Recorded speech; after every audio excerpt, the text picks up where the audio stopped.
जगद्गुरू संत तुकाराम महाराजांचा पालखी प्रस्थान सोहळ्याला आजपासून सुरुवात होते। यंदाचा हा 340वा पालखी सोहळा आहे। दुपारी 2 वाजण्याच्या सुमारास प्रस्थान सोहळ्याला सुरुवात होणार आहे। पहाटे 4:30 वाजल्यापासून मंदिरात विविध कार्यक्रमांची सुरुवात झाली आणि पहाटे 4:30 वाजता शिळा मंदिर येथे अभिषेक करण्यात आलाय। त्यानंतर स्वयंभू विठ्ठल रुक्मिणी मंदिरात अभिषेक आणि काकड आरती झाली। स्वयंभू विठ्ठल रुक्मिणीच्या विधिवत पूजेनंतर पालखी सोहळ्याचे जनक तसंच संत तुकाराम महाराजांचे तृतीय चिरंजीव तपोनिधी नारायण महाराज यांच्या पादुकांचा अभिषेक करून विधिवत पूजा करण्यात आली। पालखी प्रस्थान कार्यक्रम दुपारी 2:30 वाजता मुख्य देऊळवाड्यातील भजनी मंडपातून सुरू होईल। पालखी सोहळ्यासाठी चांदीचा पालखी रथ सज्ज आहे, तर सोहळ्यात सहभागी होणाऱ्या 500 दिंड्या देहूमध्ये दाखल झाल्यात। यंदा संस्थानं 3 बैलजोडी स्वतः खरेदी केलेल्या आहेत आणि देऊळवाड्याला आकर्षक फुलांची सजावट करण्यात आलेली आहे।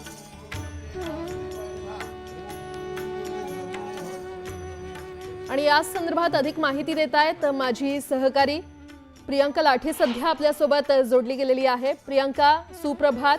आज जगद्गुरू संत तुकाराम महाराजांचा पालखी प्रस्थान सोहळा आहे, तू तिथे स्वतः उपस्थित आहे, काय वातावरण आहे, कसा उत्साह आहे? खरं तर प्राजक्ता, विष्णुमय जग वैष्णवांचा धर्म, भेदा भेद भ्रम अमंगळ। अर्थात इथे कुठल्याही जातीचा, धर्माचा, पंथाचा भेद नाहीये। सगळ्या जाती धर्माचे लोक या वारीसाठी येतात आणि विशेष करून कुणाला बोलवणं जात नाही, लोक स्वतःहून वर्षभर वारीची वाट बघतात आणि वारीसाठी येतात। आज देहू नगरीमध्ये आपण उपस्थित आहोत आणि कशा पद्धतीने देहू नगरी सजली आहे हे तुम्ही बघू शकता। असंख्य वारकरी देहूमध्ये आलेले आहेत आणि देहूमध्ये येऊन देहूचं ते जी पावन भूमी आहे ती आणखी पवित्र करण्याचं काम हे वारकरी करतायत। देहूची कमान आपण बघू शकतो। जगद्गुरू श्री संत तुकाराम महाराज मुख्य मंदिरचं हे प्रवेशद्वार आहे। इथूनच आतमध्ये जो गाभारा आहे मंदिराचा तो आहे आणि इंद्रायणीचं तट देखील आहे। माझ्यासोबत अनेक वारकरी इथे उपस्थित आहेत, त्यांच्याशी सुद्धा आपण बोलणार आहोत। बाबा, कुठून आलात?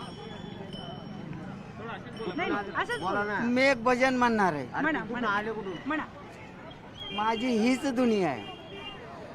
म्हणू सर्व काही नको देवा कुणापाशी, जाऊ रे पंढरीच्या वारी विठोबाच्या पाशी।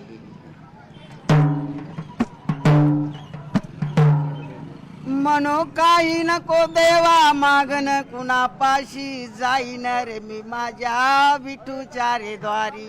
पायीन रे सावळा माझा तोच हारी, उभा राहीन देव माझा उभा विठेवरी। मुखातून बोलन राम कृष्ण हरी, आनंदाची भक्ती विठुराया तुझ्या दारी। जसं की बघितलं, वारकरी सगळेच लोक इथे येऊन मुक्तीचा मार्ग शोधण्याचा प्रयत्न करतायत।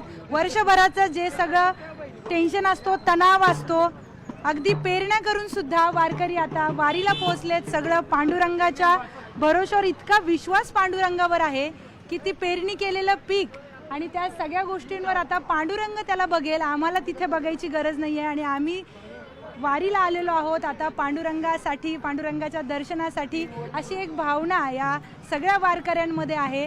पेरण्या करून लगभग हे सगळे वारकरी आता वारीसाठी निघालेले आहेत। देहूला जगद्गुरू संत तुकाराम महाराजांची पालखी आता पंढरपूरकडे प्रस्थान करेल आणि मग हळूहळू जवळपास 500 दिंड्या आज देहूमध्ये दाखल झालेल्या आहेत।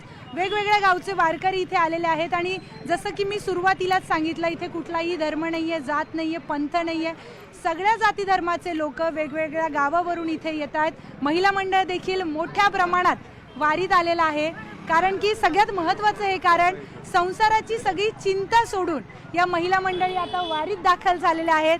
संसार सगळा माऊलींच्या भरोश्यावर टाकून आता एकच जयघोष करत या देहूमध्ये दाखल झालेल्या आहेत। उद्या आळंदीमध्ये देखील वारकरी येतील आणि तिकडनं संत ज्ञानेश्वर महाराजांची माऊलींची पालखी निघेल।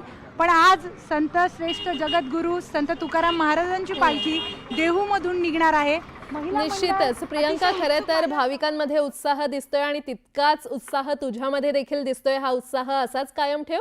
तुझ्यासोबत दिवसभरातून संवाद होतच राहील। तुर्तास धन्यवाद।